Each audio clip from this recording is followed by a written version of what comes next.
As you know, over the past 4 months, we've been covering 38 topics where we did an industrial audit on HH's government's achievements and projects of the past 5 years. It's first term in office of HH. And as you know, we're now headed towards the elections, which I think are arguably the most important elections in Zambia's history. And I'll tell you why. Whether you know it or not, since inception, from the beginning of Zambia's history, there's been a tug of war between two camps, which have been represented by parties that face or that represent either camp. And in this case, we will call them either consumer-led, which are people in the urban areas, the consumers, and the producer-led, those that are in the rural areas, and the manufacturers. And each have had a representative, or at least one representative, throughout Zambia's history. And in this video, I'm going to do two things. I'm going to prove to you that, number one, HH's government is a producer-led government. We'll do that by going over all the 38 episodes that we've done, and we're going to put them in a camp of being either consumer-led or producer-led. But before we get to that, I want to go over Zambia's history, where we definitely will talk about which party was consumer-led and which party was producer-led, to give you an idea of what we did, where we were, and where we're headed in this next election. What we're going to do is we're going to use two types of cards, actually three types of cards. Color white is for consumer-led, color blue is for producer-led, and yellow are my filler cards. So just pay attention to that to keep a tab on what's going on. So digging right into there, 1964 was of course very important, because in that year we had our first presidency for Zambia, and it was Nkumbula versus Kenneth Kaunda. Nkumbula represented the producer-led, which was 18% is what they got, and then Kenneth Kaunda got a whopping 82% to win the presidency for Zambia. And this is the start of the original tug of war. Right, in 1971, what is important, what happened there is that we were still called a democracy, but we had moved from having a multi-party democracy towards a single-party democracy. That didn't mean that we didn't have more parties that could be on the ticket. You see, there was the UPP, the United Progressive Party from Simon Mwanawasa, that was there, but unfortunately couldn't run because it was banned. So what would happen, or what happened in that time, is that Kenneth Kaunda simply gave you a choice to vote for him or the frog. And this frog is drawn by my son, this lovely frog right here. And of course, people wouldn't vote for the frog. So UNIP won that one. Percentage doesn't really matter. But Simon Mwanawasa, what's notable is that his party actually tried to be an umbrella for the voice of everybody. So he tried to combine consumer-led with producer-led. But yeah, we will never know how popular he would be, because KK was the only one that stood that year. Moving on to 1991, what's notable about this election is that the producer-led discussion was just not there, because people were tired of Kenneth Kaunda. They wanted to get rid of him, and only one other person was pushed forward, which was another urban representative under Chiluba, Frederick Chiluba. And in 1991, that's when we all became children of Veira. Right, 1996, this was a year which is also notable because UNIP was still there, but KK was banned. He was made ineligible under Chiluba's government. I don't know if many of you know this, but it actually became so bad that he briefly lost his Zambian nationality, and he lived in exile in Namibia for a while. So because of that, UNIP did not put anybody on the ticket to run for president, and Chiluba won. There were some other parties out there, but they were not really notable. And yeah, this tug of war, the producer-led party kind of took a backseat, and Chiluba won with a whopping almost 73%. And as you can say, he was operating from an elevated platform. 2001, this one is interesting. Chiluba tried to go for a third term. It was blocked, and instead he pushed forward somebody he thought would be his puppet.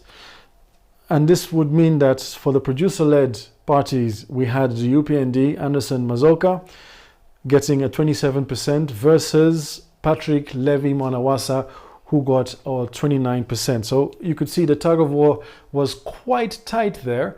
Oh, thanks, babe. Thanks for the coleslaw. May I have a steak as well? Thank you very much. In this heated contest, as you can see, Mwanawasa won. 2006, unfortunately, Anderson Mazoka had passed away at this time, which meant that HH filled his shoes. It was the first time he stepped into the foray of politics. But yeah, he represented the producer-led, but of course, the Urban's MMD won with a whopping 43 to 25%. Interesting to note, by the way, is that these weren't the only two major parties that were there. Of course, I'm keeping the narrative here of the tug of war between producer-led and consumer-led, but there was another consumer-led party, which was the Populist Party, set up by Michael Chiluba Sata. In this election, he got 29.37%, which basically is more than the UPND's score. But to keep the story going with consumer-led versus producer-led, we will not talk too much about this, other than that Sata, his rhetoric was more about anti-China, and he was trying to be a voice of the urban, the common people in the towns. However, in the rural areas, he was seen as somebody that was rather volatile. Mwanawasa, on the other hand, he was very popular in the rural areas because of his policies, such as FSIP, FISP, which basically gave a subsidy on fertilizer and maize seed. And of course, he had a very good control on the macroeconomic standpoints of Zambia, where he focused on debt elimination. And I think that this is more or less a sign of what could be seen or reflect in this election of this year. But time will tell. In any case, what I can say is that re-electing Mwanawasa in hindsight was definitely not a mistake. Moving on to 2011. 2011, this is a time when Sata took the complete upper hand. His authoritative tone might be seen as bashful to other people, but it was rather smooth and polished, like the way Cobra makes a slippery floor look good. And he won that election by hijacking the conversation between consumer-led and producer-led parties by winning with a whopping 46% versus MMD's 35%. And in this election, the UPND, the producer-led voice of the people, took a backseat once more. 2015, we made history. We had a sitting president for the second time that died in office. Michael Chiluba Sata passed away.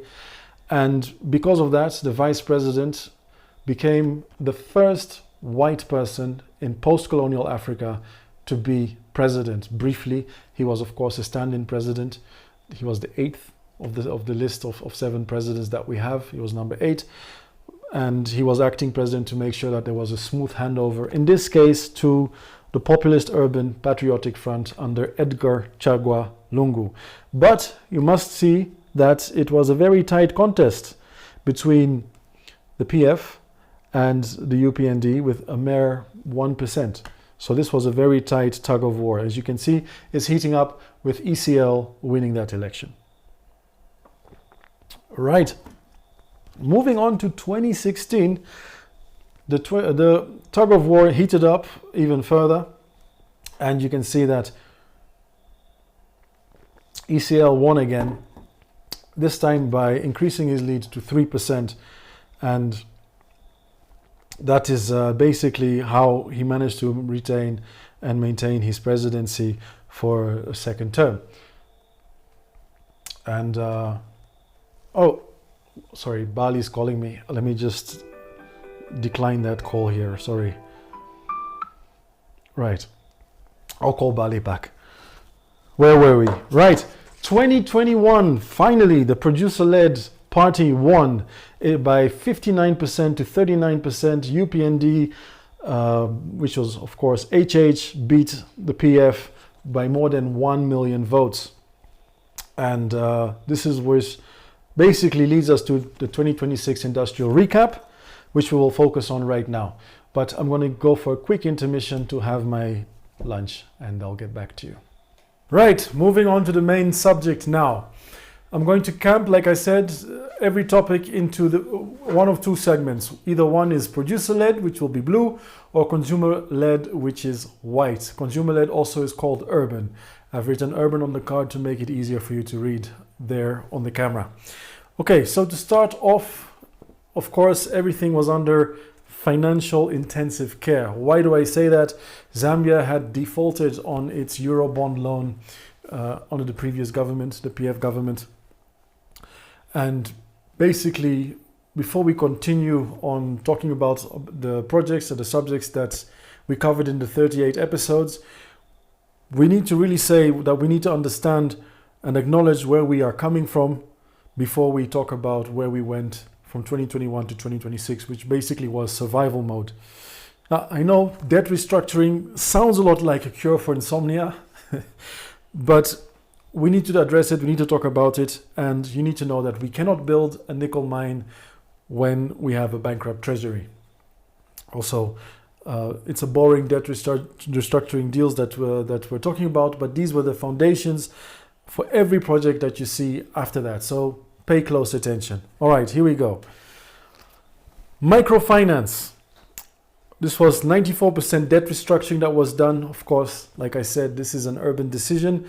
In the debt restructuring deal, briefly in this video, we talked about how we accomplished that and how we were upgraded to a C plus by S&P, which basically removed us from the selective default tag. And there was an IMF deal involved in that as well. Really watch the video. It is very insightful, and it is going on this pile right here. That is for urban-led.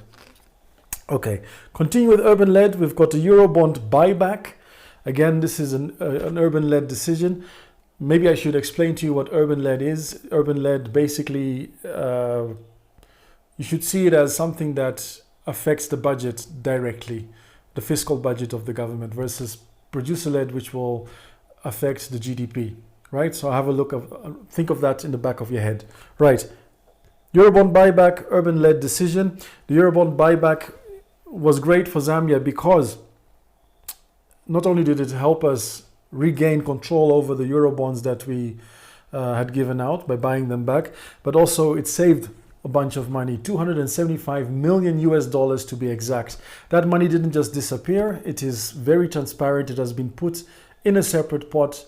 Over the next 15 years, it will be focusing on fixing the electrical grid in Zambia.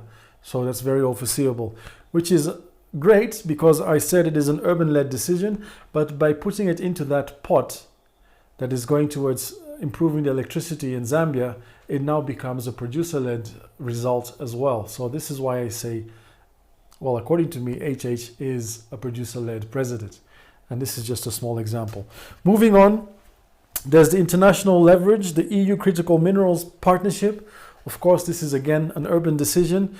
And with regards to this, the European Commission's 2026 strategic initiative set this up, which basically gives countries like Zambia access to the 300 billion global gateway fund for copper and cobalt only. There's more to this story. Watch the video. It's very insightful. And of course, it is once again an urban-led decision, but will have producer-led results. All right, monetary policy.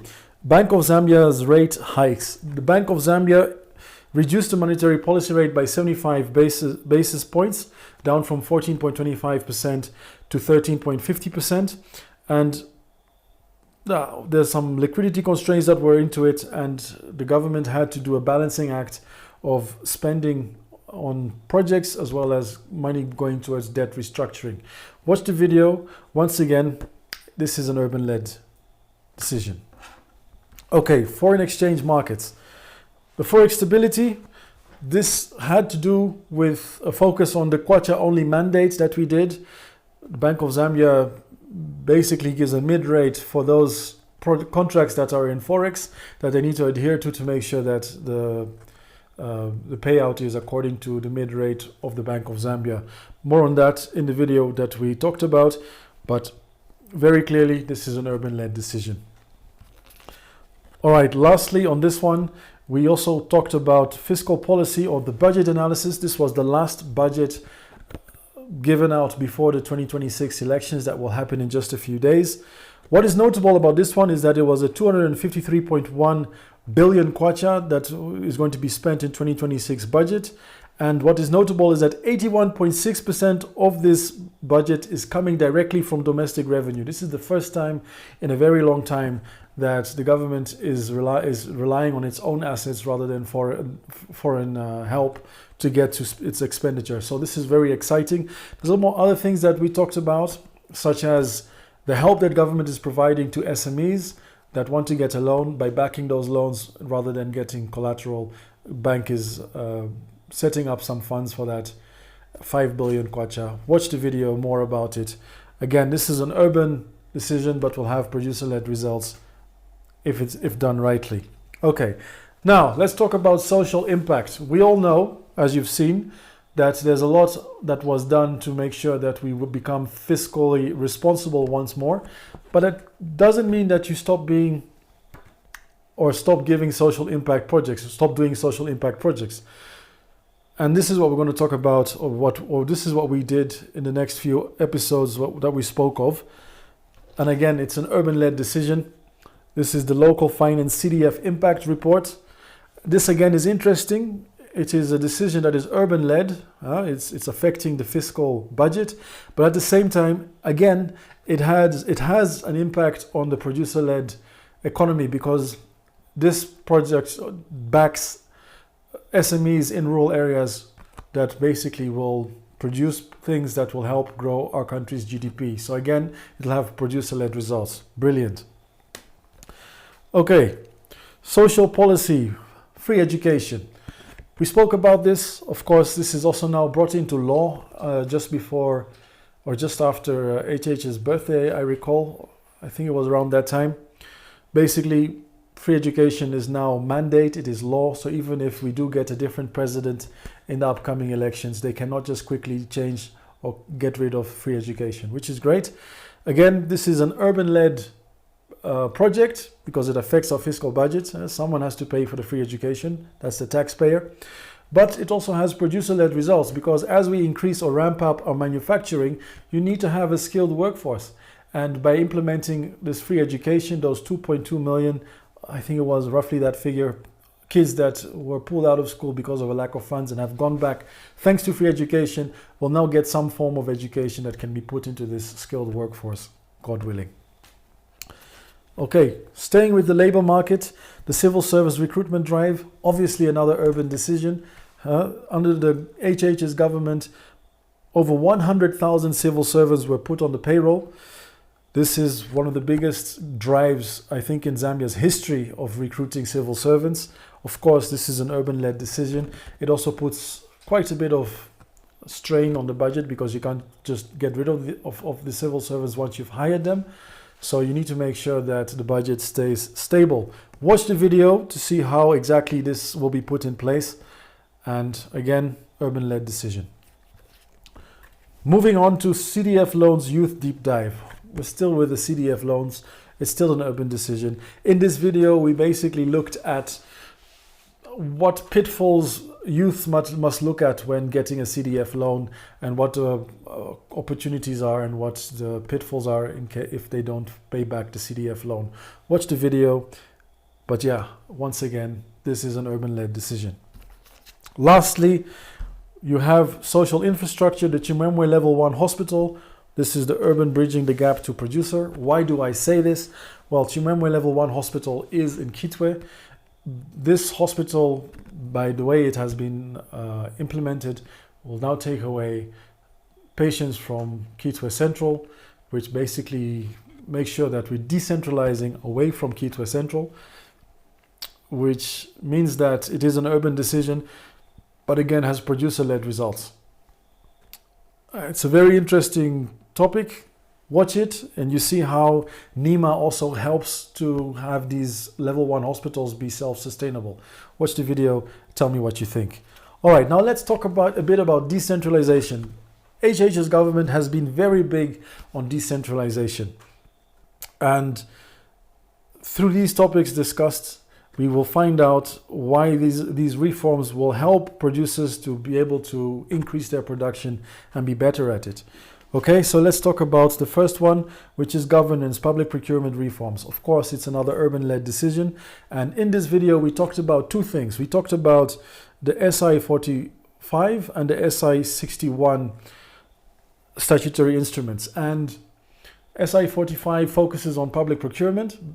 In a nutshell, what it means is that it gives preference to companies that are run by the youth, by women, and by SMEs. So they all get sort of like a handicap when they hand in their tenders. If you are all three, if you're a youth, a woman, and an SME, well, then you gain even more in this handicap. Watch the video to get more of an understanding on this. If you're a tenderpreneur, maybe you'll get some insights that you didn't know about. For the mining sector, that is SI 68. SI 68 talks about the mandate that government has put in place that up to 40% of a budget from a mine will have to be spent on getting products from Zambian-owned businesses. And again, there are some handicaps in place. But the video also talks about penalties if you do something that is naughty. So if you want to adhere to the rules, watch the video and you'll get some more insights. Okay, moving on, there is the fight against corruption. Of course, this is again an urban-led decision. Why do we say this? It affects the budget because money has to be spent internally by the government to make sure that we fight corruption. In this video, we talked about digital transparency and automation.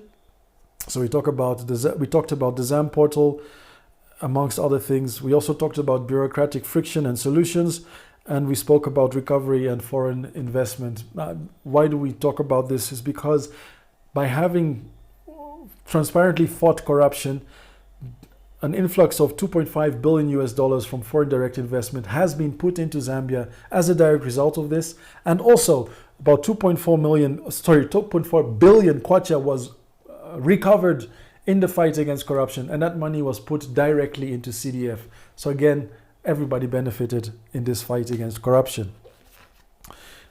Digital policy, there's digital governance and e-payments. Of course, another urban-led decision. In the video, we talked about eliminating manual bottlenecks. We spoke about the ZAM portal once again and traceability, and we spoke about a level playing field. Watch the video to get more of an understanding of that. And something that comes to mind here in recent memory is, of course, the Lusaka City Council, how they onboarded the digitization process and how the collections went up from 65,000 kwacha all the way up to, I think in June it was 17 million kwacha. So that is a very real thing. All right, moving on to the producer's wet dream. Why do we call it this? In the next 7 projects that we discuss, it's all about GDP expansion. So these topics obviously excessively producer-led, and what's exciting about it is that it's not only talking about minerals but also about what we can do with those minerals, or what we're going to do with those minerals to make them more valuable. So get ready for that. Starting off with the Enterprise nickel mine. I mentioned this earlier in this topic, or in this episode, where we talked about not being able to build a nickel mine without having a treasury that is, cash flush, and the opposite of bankrupt. In this case, thanks to us having made sure that we tackle those issues with regards to debt restructuring, FQM stepped in and said, okay, we're going to build this nickel mine. And what's nice about this nickel mine is that it produces some of the best grade nickel in the world.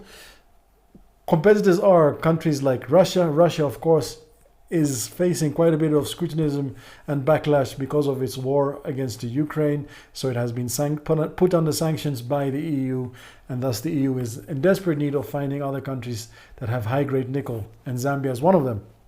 So in this video, we talk about the geopolitical edge that we have, being neutral, and also about the economic boosts and challenges. And of course, like I said, this is producer-led. So watch the video to understand more on that. Staying with FQM, we also have the S3 expansion. This basically talks about the mine in Kalumbila that is being extended. So that does two things. It will produce more copper, but also expands the lifespan of the mine itself. Now, we talk about several things in this video where we talk about local processing and the economic ripple effect. We also talk about the massive investment and production targets, which also later we'll talk about what the targets are in the manifesto for 2026. And of course, it also talks about the importance of the Lowito corridor. And you'll see this is a silver thread that is being discussed in many of our videos. And a lot hinges on the Lowito corridor. But watch the video and understand more on that. Okay, we're staying with mining. We've got the cobalt mine in Mingomba. What's interesting about this one is that it is being backed by two heavyweights from Silicon Valley, namely Jeff Bezos and Bill Gates. They're using artificial intelligence to basically make mining more efficient. Watch the video to understand more on that, and you'll see that this is a 50-50 partnership between government and Cobalt, where government actually is not putting up a dime, but will be reaping the rewards, hopefully. Watch the video. Again, producer-led. We also talked about the MOU between the US, the DRC, and Zambia. This is to produce EV battery components. And the nickel mine is of very big importance in this, amongst other mines that we have. It brings about job creation, which of course will bring about GDP, as well as the fact that we're doing something with our minerals to produce higher value products out of that. So definitely this will boost our GDP, and therefore this is producer-led. Okay, staying with producer-led, we've got manufacturing, the Lusaka South MFES. Now, I know this might sound kind of strange because Lusaka South is in an urban area. So why does an urban area have a producer-led project? Well, that is because we're producing, right? We're going to be manufacturing in this MFES. Small segue here, MFES stands for Multi-Facility Economic Zone. I have said what it means, but I'll say it again quickly. It's a zone in which companies can set up their base, and then they can reap some benefits such as tax holidays and other things. But watch the video to understand more on it. Again, it's producer-led. Sticking here with producer-led, we still have another project here that is on agro-processing, which is the rebirth of Kalene Hills. Kalene Hills is in Mwinilunga, and of course, when you hear Mwinilunga, you think of pineapples, and that is exactly what this project is about. There's a 5 million pineapple processing factory that has been built in the area. Of course, that is producer-led. It's also in the video, we also talk about the impact on the women that do work on this project, as well as many other exciting things. But of course, this boosts our manufacturing, which means it boosts our GDP, which definitely firmly puts it in a producer-led project. Lastly, of the 7 projects that we've mentioned, there is another one, which is the Kalumbila MFES, and you see it is white, which means that it is urban-led. And now you'll be even more surprised because, okay, the Lusaka South one is producer-led, but the one in a rural area is urban-led. And the reason why is that, we're urbanizing a rural area, which is why it is an urban-led project. Kalumbila is known as the happiest town in Africa. In this video, basically we explain why, and we also talk about the many great things that the mine FQM has set up to help SMEs. So even though it is an urban-led project, it has producer-led results. And those were the 7 big projects that we covered in those 7 videos. And the main takeaway here is that we need to remain critical, and the biggest question that comes about in these 7 episodes is, are these projects really helping indigenous Zambians and Zambian businesses to expand on their growth, to produce more, and to get more wealthy? Or is it simply helping foreign direct investors? The jury is still out there. So my question to you is, fill in those comments. Let me know what you think. Are we helping investors from abroad, or are we really focusing on helping Zambian investors in growing the GDP locally? Let me know. All right, so those 7 projects, of course, need electricity. So electricity expansion is something that has been heavily focused on by the UPND government. And to put this in perspective, for the longest time, we've had 7 presidents. 6 of them have had a chance to increase the electricity of Zambia. It has hovered around 2,600 megawatts. Finally, this is now being increased under UPND, but what is more impressive is that we're not focusing on the traditional hydro here, not just that, but also looking at other options such as solar and coal, thermal. So that's what we talked about in the next episodes that I'm going to mention to you just now. We're going to start with Mamba. Mamba Collieries in Southern Province already had 300 megawatts. Another 300 megawatts have been added that go live this month in August of 2026. It is backed by $400 million.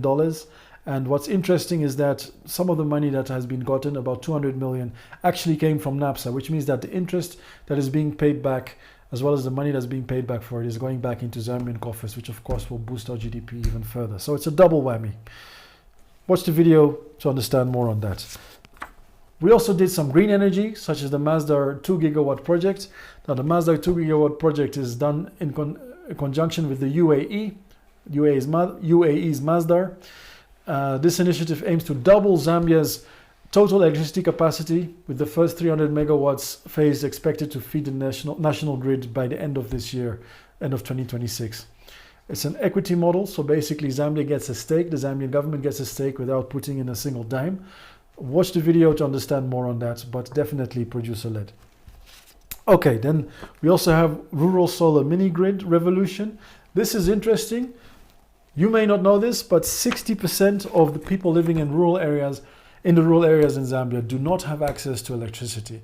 So this project is dire. It's needed because, as a side effect, one of the bad things that happens when there's no electricity in the rural areas is that trees are being cut down to make malasha. So we lose up to 300,000 hectares of land per year to deforestation of trees being cut down for malasha. So this project will curb that. It will not only give light to these people living in rural areas, but it's a producer-led project because those guys also now will be empowered to produce more. So GDP will grow. And that is why, this is a producer-led project. Lastly, Kariba Dam, our legacy project. This dam has been around since the 70s. In this video, we talk also a bit about the urban legend, the Nyami Nyami, and the floods that happened that basically crashed the dam. But also we talk about the rehabilitation project, why this project is still necessary, why this dam is still necessary. And of course, it produces electricity, which makes it a producer-led project. Okay, like I said, HH's government is producer-led, and this solidifies that statement because, rural farming is obviously where a lot of their voters come from, and these voters need to be appeased, they need to be emboldened, enriched, and this is what they've tried to do. I'll mention the projects. One of them is basically the Bayer Itaba seed plant. This plant is set up by Bayer. Bayer is a German company, and the 32 million euros investment into this plant is the second biggest investment by a German company in Zambia's entire history, by the way. Interesting to note. What's also nice is that in Zambia we've got this rule against GMO, genetically processed organisms, and Bayer has adhered to that by creating seeds that are better in creating a higher yield and being more drought resistant by doing this organically. So it's quite interesting. Bayer Itaba also is the ones that bought Monsanto. Monsanto gives a lot of you shivers when you hear the name because Monsanto basically is synonymous with GMO, but in this case it's a non-GMO funded project. So watch the video more on that, and of course it is a producer-led project. Okay, you've got the seeds now, and seeds obviously need water, right? And in Zambia we only have rain season, and in the rain season, well, there's a dry season and the rain season, and in the rain season, which is from October all the way up until March, April, you've got rain, but after that you don't. So we need to have an irrigation system in place to make sure that you can grow agricultural projects all year round, and that's what this does. Scrala is set up in conjunction with the UNDP, not to be confused with the UPND. UNDP stands for United Nations Development Program, and also with the Ministry of Agriculture and the Green Climate Fund. Yeah, it empowers again the women, because women are a little bit more mature and thoughtful of their family than us men. and many other great things that are being discussed in this video. So watch it, but it is producer-led. Lastly, FRA. FRA is a bit of a contentious discussion. I know there's a very big discussion on whether or not FRA is still relevant, especially in this day and age. Watch the video on what we have said about it. What the video also does is it discusses exactly what has been changed to make sure that farmers get their money more efficiently, and also that the FRA itself works more efficiently and has fought its battle against loss of produce. So watch that video and tell me what you think. Okay, logistics and pipelines. So we've talked about electricity and we've talked about these big 7 projects, but what's needed now to take those produce out of the country? Because let's face it, Zambia is landlocked, and we now need to start thinking land linked to make sure that we have routes by rail or by road that can take our produce out of the country. And that is exactly what we have discussed in the next videos that I am going to mention. Of course, it's still producer-led. The Lobito corridor, I did mention this is a silver thread in many of the videos that we've discussed. It is a very important railroad that is being built. It's done in conjunction with the US and Europe, and it is a route to the Atlantic through Angola, the Lobito corridor, and that is why it's called Lobito corridor. There's a double lung effect that we've put in place. I'll tell you more about it, but watch this video about the Lobito corridor and its importance. Right, next is the Tazara Railway. Tazara is our most important, or our oldest railway in Zambia, or it has been our most important for a very long time. It goes from Zambia, starting in Kapiri, going all the way to Dar es Salaam, which reaches the coast of the Indian Ocean. It was set up and helped by the Chinese, by Mao Zedong. I tell you about it in our video, and I also talk about the 2 lungs approach because, you know, like I said, we've got the Atlantic Ocean through the Lobito corridor, but we also can reach the Indian Ocean through Tazara. So this revitalization project makes sure that the Tazara line is still very much relevant in this day and age. Oh, by the way, the increase in production is tremendous. I think we were doing a mere 20,000 tons per year or something like that. I think even less, and it's going all the way up to 200,000 if I remember correctly. Watch the video and tell me if I was right. Sticking with infrastructure, we also have the road being built or being rehabilitated between Lusaka and Ndola, the dual carriageway. This is our most important, arguably our most important road in Zambia. Of course, this is a producer-led project because it helps us to be more efficient, but also to produce more. What's also interesting about this video is that NAPSA once again has put in money or given a loan of worth $300 million US, and of course the interest once again goes back into Zambian coffers, which is great. And another interesting thing, this is done with a public-private partnership between a Chinese corporation and Zambia. And this is how it was done. You know, with the debt restructuring, money had to be gotten somewhere to still build the road, and the public-private partnership made sure to do that. Okay, sticking here with infrastructure, we've got the Solwezi-Kipushi border. This road was it's a road and it's a border, right? So there was a road being extended from Solwezi all the way up to the Kipushi border, and then from Kipushi to Lubumbashi is a mere 35-kilometer drive. And what this does is it takes away a lot of traffic from Kasumbalesa. We all know Kasumbalesa. I'm sure a lot of you have also used that road and you've gotten stuck, or you've seen the trucks, the rows and rows of trucks being in a queue, I think up to 50 kilometers and more, being stuck in there. So this will divert the traffic, and I'd like to know from you whether this is a great thing or not, or whether we should have just built a railway. But another thing is that this road actually does connect to the Lobito corridor. But yeah, let me know. Again, this is producer-led. Sticking with road infrastructure in Northwestern Province, there's also the Mutanda Kasempa Kaoma Road. This is an important road because it connects certain mines all the way up to Kaoma, which goes to the Atlantic Ocean through Namibia, which helps with our two-lung approach.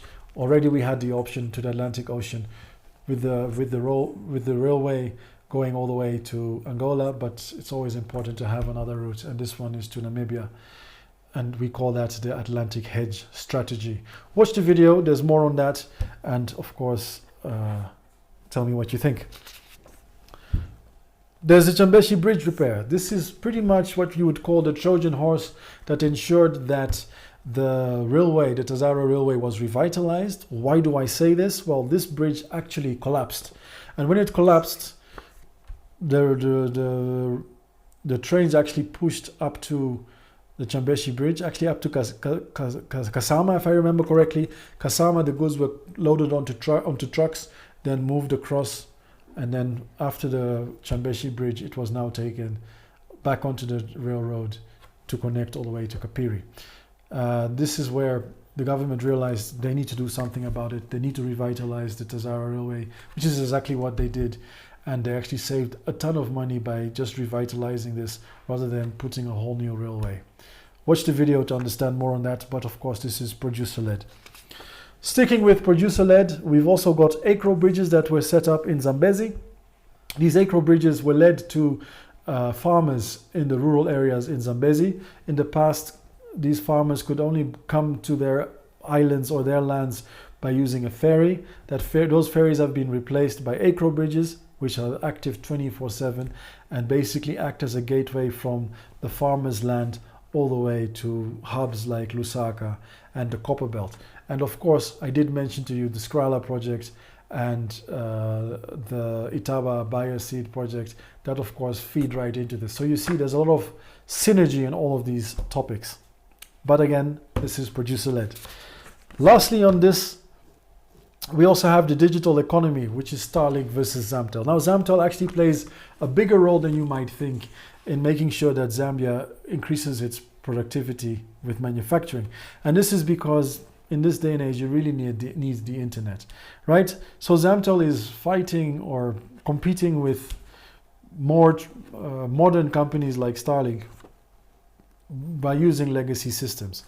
And the reason why Zamtel is very important is that they are parastatal, and parastatals are not really companies that are focusing on making money. They're not profit-led, they're actually community-led, right?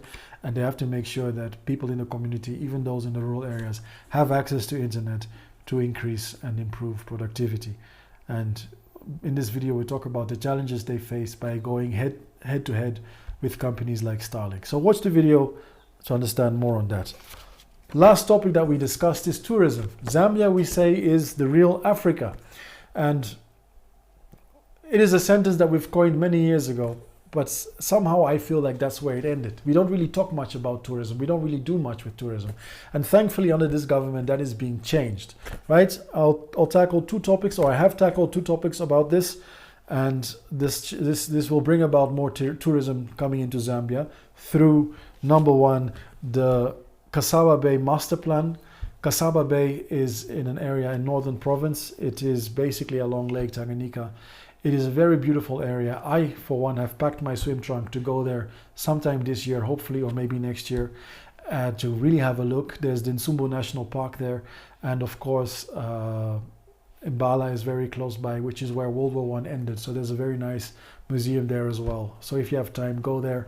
This video talks about how this transformation is being brought in place through the Great TDP, which is a fund that Zambia has managed to get, and they managed to do this through transparency and some other changes they made internally to make sure that we actually get recognition and get funding for projects like the Kasaba Bay Master Plan. Watch the video, and this is of course an urban-led project. Sticking with urban-led, lastly, the last topic that we discussed is the new Ndola Airport, the Simon Mwansa Kapwepwe Airport. I can see you through the lens telling me, but Mr. Kees, this is a PF project. You're absolutely right, the PF did start this project, but there was a 40 million funding gap that needed to be found, and this is what the UPND did. But they didn't just stop there. They also changed some of the focus, not just on passengers, but also making sure that about 8,000 tons per annum get to be pushed through this airport. And what that has done is it has helped reduce the break-even. Okay, so what it does, this has helped with the break-even point, reducing it from 25 years all the way down to 15 to 18 years, which is a great thing. The break-even point makes this more profitable by focusing on also pushing 8,000 tons of cargo through the Simon Mwanawasa Kapwepo airport. So that concludes it, the tug of war. What does it say about the UPND government under HH? Was I right? Is this more of a producer-led party than consumer-led? I say it is, because of the projects that we've covered, 21 of them are producer-led and 17 of them are consumer-led. But also let's remember that a lot of those consumer-led projects actually helped, or will in the long run help, improve the producer-led growth in Zambia. So definitely a producer-led party. And let's not forget that this government has managed to focus on producer-led projects despite having to spend considerable time on fixing the debt restructuring project to make sure that Zambia stays on track. The UPND government inherited a -2% growth projection on the GDP, and they've managed to turn that around in just 5 years. And by 2026, we should see a growth of 5 to 6.4% in our GDP. And that's thanks to all these projects that we've mentioned. Okay, this brings us to look a little bit ahead. Like I said, we're looking at having elections in the next few days. And let's have a quick look at UPND's manifesto to see how they will continue being a producer-led party. They're looking at increasing our maize from, 5 million tons to 10 million tons. So as of this year, we're going to reach 5 million. We're going to go to 10 million tons if the UPND stays in power. They want to increase power production, electricity production. We're sitting at 4,000 megawatts. They want to go to 10,000 megawatts in the next 5 years. This will, of course, also help boost manufacturing. They also want to look at getting 5 million tourists per year. So this project that we did, the few that we talked about, the Cassava Bay master plan, and of course the SMK airport, more of that will be put in place to make sure that there's infrastructure to handle these 5 million tourists. I'm curious. The 3 is 3 million metric tons. There's 2 3s in there, but one of them is 3 million metric tons of copper production. Already there's been expansion like the S3 expansion and of course the Mingomba mine that is being implemented. But they want to increase that even more to 3 million tons per annum. They also want to produce 3 million tons of soya beans. Over the years, soya beans have been increasingly being produced in Zambia, and they want to push that up to 3 million tons. And they also want to push to 1 million tons of wheat production. Now, as you know, Ukraine is currently at war. It's being targeted by Russia, and it has completely disrupted their wheat production. Ukraine has been the food basket of the world for a very long time, and even countries in Africa have been affected by it. So Zambia is taking advantage of that by producing, or aiming to produce 1 million tons of wheat that they can then produce and not only spend locally or use locally, but also export to neighboring countries. Lastly, the last one stands for 1 billion beef exports. I am particularly interested to find out how they want to do that, because one of the biggest issues is disease control that needs to be regulated better in Zambia. And I'd like to know how they're going to do this and what they'll put in place to make sure that that happens. Right, that brings us to our conclusion. This has been the industrial audit of 2026. For the last 38 episodes, I've asked the tough questions about our industries. And now as we head to the polls, it's up to you to look at the data and to decide, are we finally building a foundation, or are we merely painting over the cracks that are already there? Whatever you decide, I hope you make an informed decision, because like I said, this is arguably the most important election in Zambia's history. We've moved away under the UPND government into a producer-led economy, or trying to be a producer-led economy. If you think that that is not where we need to be, and you want to put more money in your pocket by consuming more and not knowing where the produce is coming from, then that is the alternative. HH is in the strongest position as we speak, or as we stand, but there could be somebody else that you have on your mind that could be leading it from the 14 other candidates. That was the audit. In the next episodes, for the next 2 months, I'm going to focus on doing just 1 episode a week. I'll do more of a deep dive on Zambian topics, but I'll compare them to other African countries. So those will be deep dives. That's why I'll be doing them once a week. But before I do that, I will basically give you a run around, or I'll show you around in a behind the scenes of what I face when I make these videos, the challenges, the successes, and the pivots that I've done. That's it. I hope you've enjoyed. I hope you continue to enjoy. And I urge you all to go out there and vote. And in the meantime, stay Zambia proof, stay blessed, and stay tuned to Business Indaba.